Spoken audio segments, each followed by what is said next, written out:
Swirlies, and welcome to my first Draw With Me video. I usually do studio vlogs, but I decided to do a look into my process of designing and making my sticker sheets. If you're new here, my name is Nyx and I run the little art business SwirliNyx.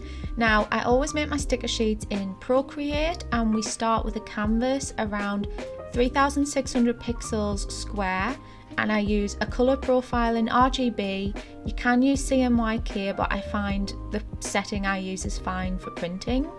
Now, to sketch out my sticker sheets, I always use Procreate's basic HB pencil. I find this sort of the perfect blend between a rough and a smooth kind of texture, and I have always used this sketch pencil, so I would recommend that one. Now, for the next stage, my line art, I use a brush called Clean Sketch. Now, this doesn't come with Procreate.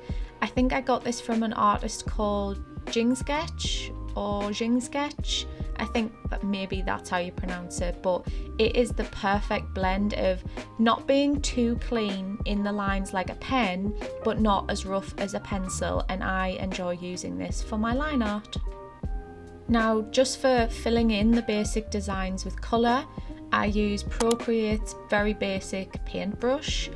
It's just very simple. You can put it up to a very large size to get things coloured in quickly, and that's all you really need to do your colouring in. Sometimes I use different ones, it doesn't really matter, it's just to get the colour in the designs ready for rendering. The main brushes I use to add texture and a painterly look are the Magical Effects brush, which is by an artist called Cozy Cottage, that's Cozy with a Z, and I also use the Magical Splatter brush, and I use these to create a really nice sort of watercolour painterly effect, and that is just the style I really like to do. Now, I have my sticker sheet template set up with a very slight bleed on the outside of it, and I just colour this in grey. This is so when I send my sticker sheets to my manufacturer that the cut lines for the stickers inside aren't too close to the edge of the sheet. And then I also use my logo as a sticker, so I have that set up in the middle, and I have the sticker bleed already set up around that, which I will show you how I do later. Now, I already have my sketch all ready to go, and I always make sure I keep it as far away from the cut lines as is necessary on the edge. So I will go around and make sure each sticker is far enough away that there's enough for its own bleed and its own cut lines. So what I will often do when designing stickers is I will make one design and then I will flip it and duplicate it, and then I can have two of those in a sort of different position on each sticker sheet, which adds a little interest and variety. So we're just going to put the opacity down now of the sketch, and we're going to title the sticker sheet the theme for the day, which is Spring Witch, and we're going to get started on the line work. While we get started on the line work section of the sticker sheet, I just wanted to talk about the sketching phase quickly. So I tend to find that this is my favourite part of the whole process, the sketching part, because I like to go through Pinterest and I like to get references and I like to think about the different parts of the theme I'm doing. So with this one, it's Spring Witch, so I wanted to bring in that kind of cozy cottagecore feel, but in sort of a witchy way, and then bringing in those spring colours and spring flowers as well. So we've gone with, like, as you can see, the little jar of honey, we've gone with a little floral witch hat, etc, etc. And I really enjoy doing the sketch phase because I can get all the ideas down and then just start playing about with the positioning on the sticker sheet. I can be as messy as I want, and I tend to use the different Procreate tools like liquefy, distort, warp to play about and manipulate the designs to just get them how I want, to get the proportions right and the sizes. And I just really enjoy the sketching phase because it's so freeing. There's no pressure with this phase, and I can just play about with the cute little faces on the designs and That is the best step in the process for me. Now, as you can see, we are currently in the line art phase of the process. I lower the opacity of the whole sketch and I go straight in with the line art all on one layer. I do the stickers all on one layer because it keeps the process really simple. I have more layers for my colour, so in order to just keep it from getting really confusing, I just keep it all on one layer, keep it nice and simple. So basically with the line art, what I'm thinking about is the thickness of the lines. I'll usually go in first and just draw out most of the lines, and then what I'll do is I'll go back in and thicken up the lines where I think it might need a bit more shadow. I tend to do the outline of the entire sticker a little bit thicker. It just sort of draws your eye into the detail inside of it, but then it's also very clear. Learning how to do line art this way, about where to put the thicker lines and the thinner lines, is really just, it takes experience and practice, and maybe following art styles of artists that you enjoy and then tweaking it to what you like and what draws your eye to artwork. So as you can see, I've done thicker lines around the handle of the teacup, and I've done thinner lines on the saucer and on the inside.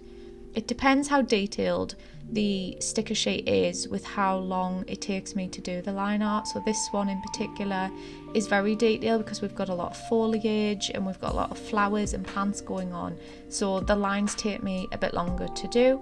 I don't mind too much, but as I said, it's not my favourite one to do. Let me know which is your favourite stage to do if you're an artist. Is it the colouring?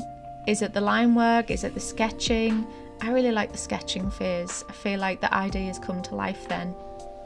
While we're doing the draw with me, I wanted to take some questions that I got from Instagram. So the first one is from Joyella Design and asks, what are your biggest inspirations? Now, this is a loaded question. I have so many different places I take inspiration from and stylistic choices, so it even goes back to things like Neopets. I absolutely love Neopets and grew up with Neopets, and I take a lot of sort of whimsical inspiration and ideas from there. I also grew up with Pokemon, and I actually collect Pokemon cards. That is like my little non-creative hobby, shall we say, and I take a lot of inspiration from the artists that do the Pokemon cards and the different kind of ideas and styles that Pokemon has.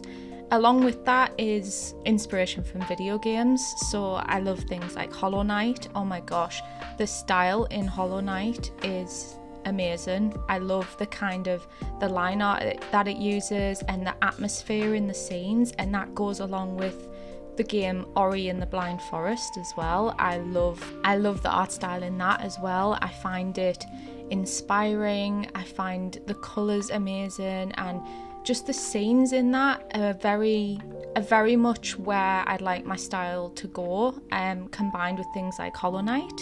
I also really love Disney art. I'm fascinated by Disney artists and animation and sketches, particularly the old style artwork and old style sketching that they used to do. I love that. Some of my favourite artists on Instagram that I follow would be people like Fifal, Flutter and Fern I really love, Lotus Bubble, Hidden Rainbows is another one I really like the style of, and Cami Rees as well. She does a lot of animation. But there are just so many on Instagram that I follow and I get inspiration from, in the way they do their line work, the way they do their colours, the way they do even the subjects they pick. And then along with games and TV, there's just inspiration everywhere, and I'm constantly thinking about what I want to incorporate into my artwork and what I prefer and what I like to see. So the next question is from Meggie Moo, and she asks, what tools or courses would you recommend for someone who wants to learn digital art? Now, I didn't grow up with digital art. I'm currently 33 years old. I grew up doing traditional art from a young age, and I do have half an A level in art. That's all I have. I don't have any formal education in digital art at all. The main things I would probably recommend are things like doing a couple of classes on Skillshare or Domestika. I've done a couple on there before. I find them useful for certain techniques or certain styles you want to try out from different artists. Other than that, I would recommend going to your favourite artists, seeing if they've got a Patreon and any tutorials, and doing a bit of that as well. Mainly though, I would say practice is the thing you need to be doing. In terms of tools, my all-time favourite is obviously the iPad Pro, Procreate and the Apple Pencil. This has changed the game for me. When I first got into digital art, I didn't want to spend too much on tools. So I went in and got a very generic cheap tablet. I think it was about £30. I used to use free programs like Krita and just practice the digital process, and just sometimes I even used to use my phone to do digital art as well, which was very difficult to do, and I probably wouldn't recommend that. But then I quickly switched to the iPad and Procreate. I would highly recommend it. It's well worth the money, and it most emulates traditional art for me. Now, we've done the line work for half of the stickers. The other half are just flipped versions of these designs, so we're going to do the colouring part first before we duplicate them and put them on the other half of the sticker sheet. So we're going to go in with the basic paintbrush, and we're just going to start filling in the colours basically. So I tend to do different colours on different layers. So I'll do all the sort of brownie colours on one layer, and I might do all the pinks on another layer, etc, etc.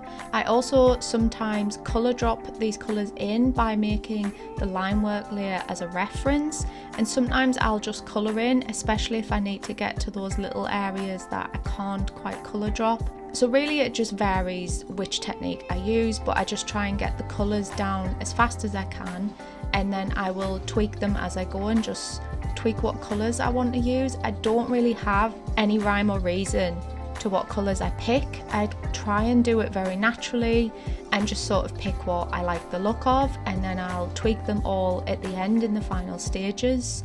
Once all the colours are together, things can look different.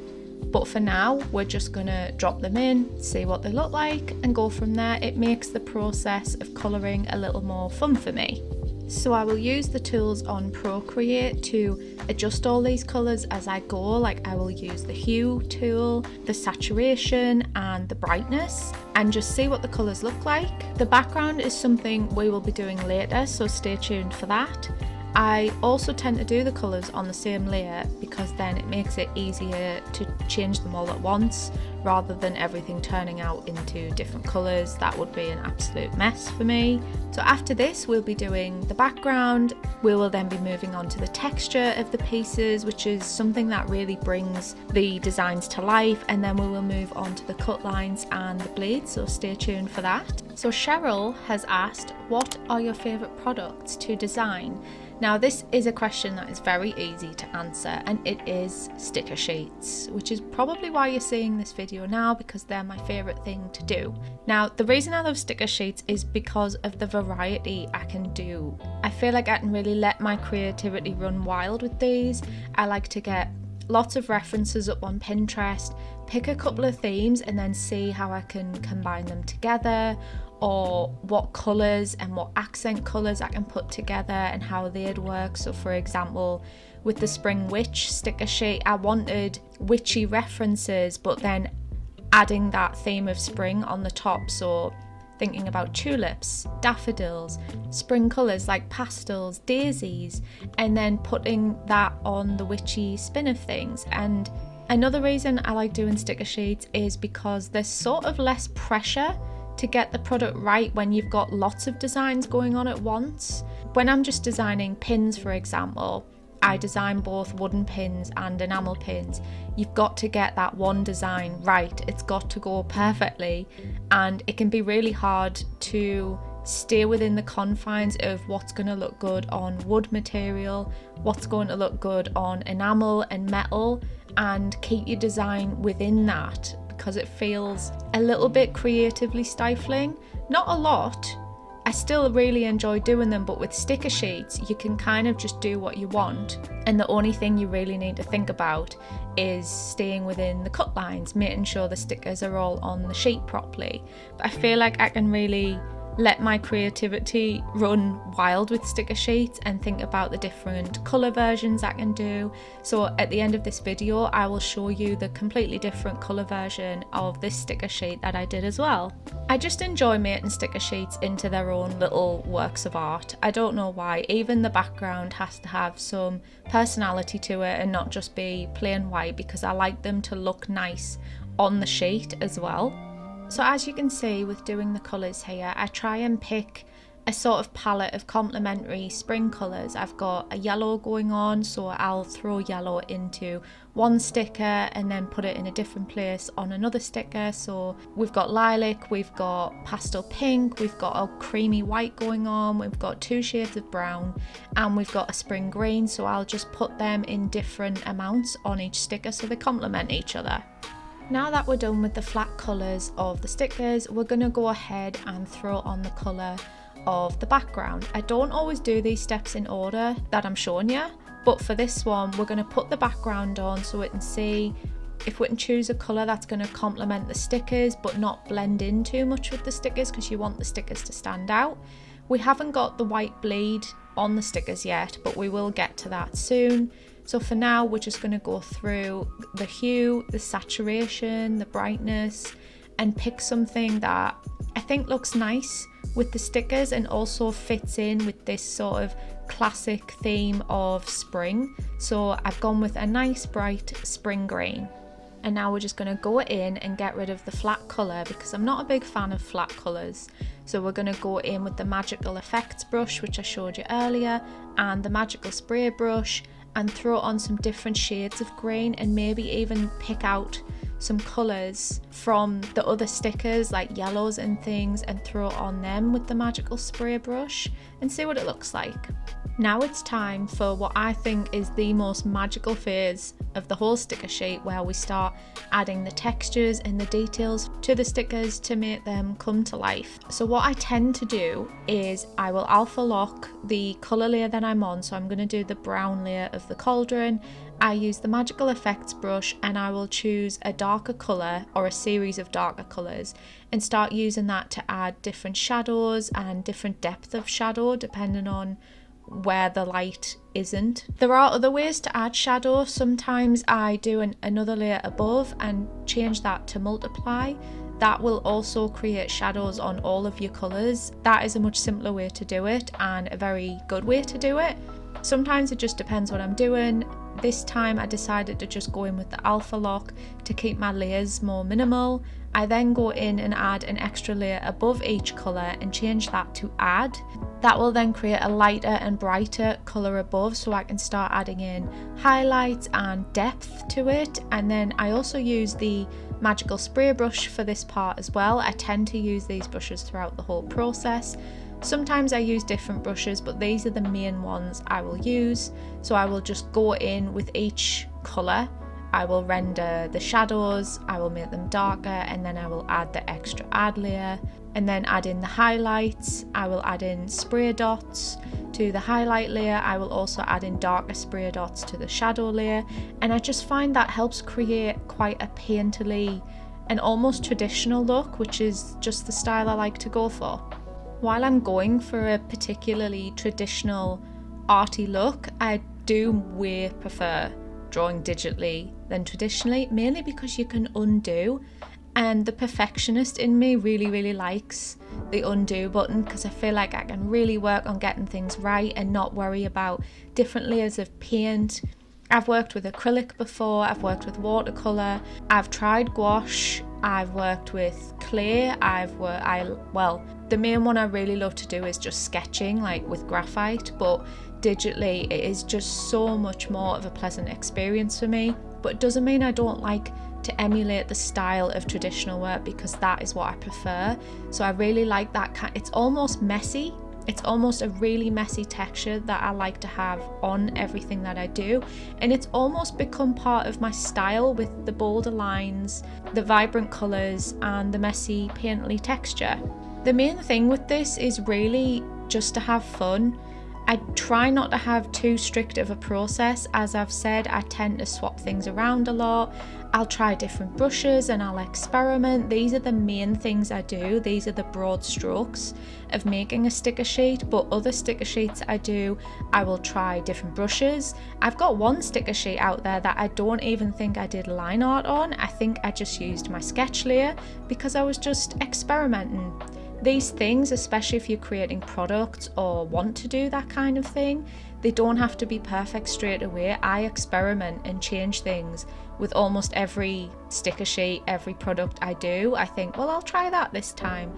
And I try and have fun with it. I try and just pick colours based on what I think looks nice, and then I might change it down the line. I don't have any specific technical way of doing anything. So if you're enjoying this kind of video, because I've never done a draw with me video before, please, I would really appreciate it if you give it a like so that it would go out to more people who might like to watch this kind of video. I like having these on in the background. I like to see other people's art processes. I find that helps me a lot with mine, especially when we're using the same program like Procreate. If you have any questions regarding the video or my process or anything I've missed out or you can't really see, just leave a comment and I'll do my best to answer any questions you might have. My techniques and the way I do things is not necessarily correct. In fact, I'm probably doing a lot wrong on Procreate. There's probably easier ways I could do things, but this is just the process I've developed over about 3 years of using Procreate, maybe 4 years. I think it's 4 years now actually. And this is just the way I like to do things. It's neither the right nor the wrong way. It's mainly about just having fun with your art. So we have a question from Gemma Roman Books. How are you finding Patreon so far? You seem to be rocking it. Well, I'm not sure if I'm rocking it, but I opened my Patreon October 2024, so I'm not sure when you'll be watching this, but it has been going so well. I recently hit 50 paid patrons. I think there are 100 overall. We have 50 in the free tier where you'll receive occasional updates and things, but oh my gosh, I did not expect that within 3 months. Within 3 months of joining Patreon. I have just opened the Swirly sticker mail tier in January 2025, which is the month I'm uploading this. So if you're watching this on release day, you can still sign up for January's sticker mail. We have basically a variety of exclusive stickers that you'll get delivered to your door for quite a low price. It includes postage as well. And if you're interested in more behind the scenes updates, and I have a monthly podcast and things, basically where I'm talking to you like this, we have the £4 a month tier, which is the floral swirls. The sticker mail is fauna and the behind the scenes is flora, and you'll also get wallpapers and digital downloads and early access to shop collection launches. There's all sorts of things on there. So I'm very happy that people have responded well, and I'm really excited to see where 2025 goes for Patreon. Now that we're pretty much finished rendering and adding details on all of the stickers, we're going to move on to actually turning it into a sticker sheet. So I always group all of my designs together by swiping right like this, and then get that group and duplicate it so that you've got two, one on top of the other. I then go into that group and I will highlight all of the layers again.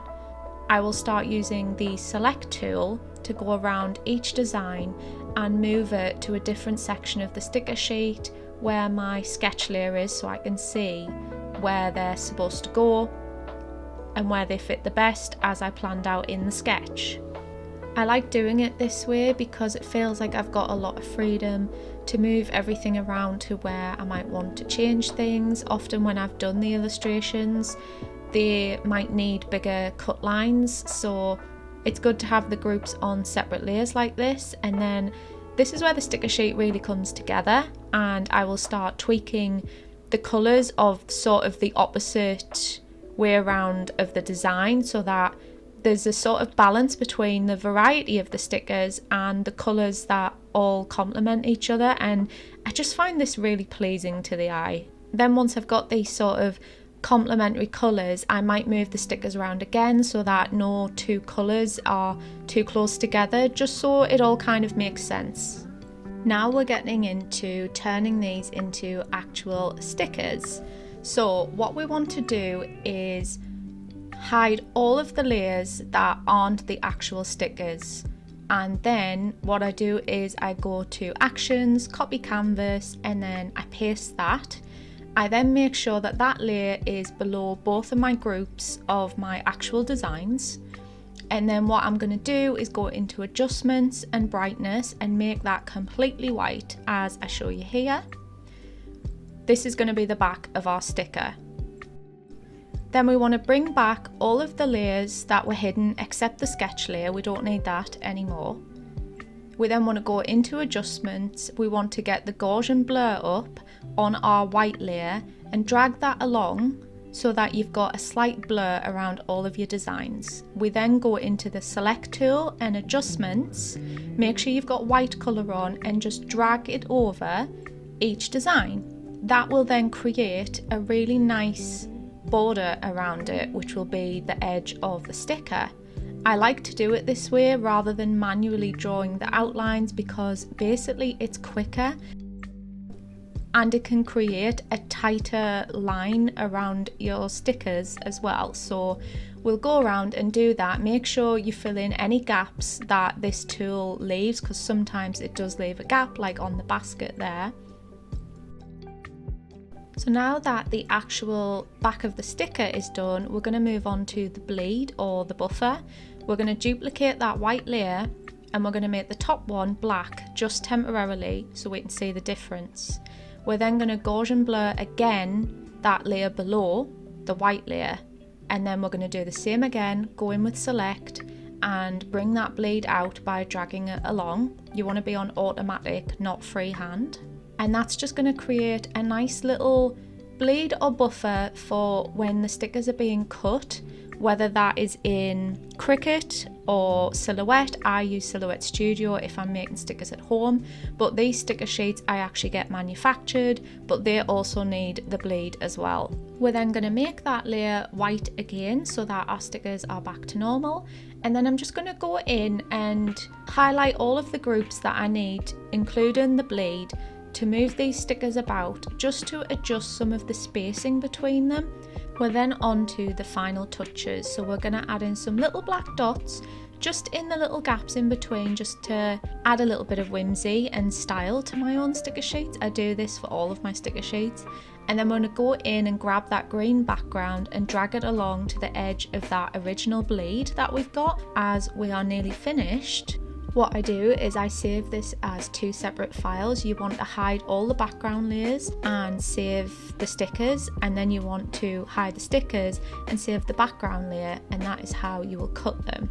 But why don't we create one more colour version of this before we go?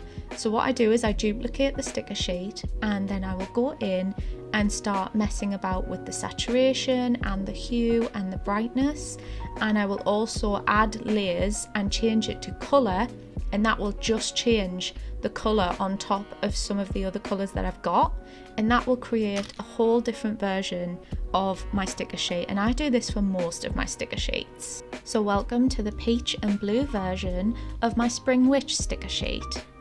Thank you so much for watching my first swirly draw with me of my swirly sticker sheets. Please don't forget to subscribe, like the video, leave a comment if you've got any questions. Don't forget to check out more of my studio vlogs and my market vlogs on my channel, and let me know if you want to see more draw with me's. I'll see you in the next one. Bye Swirlies!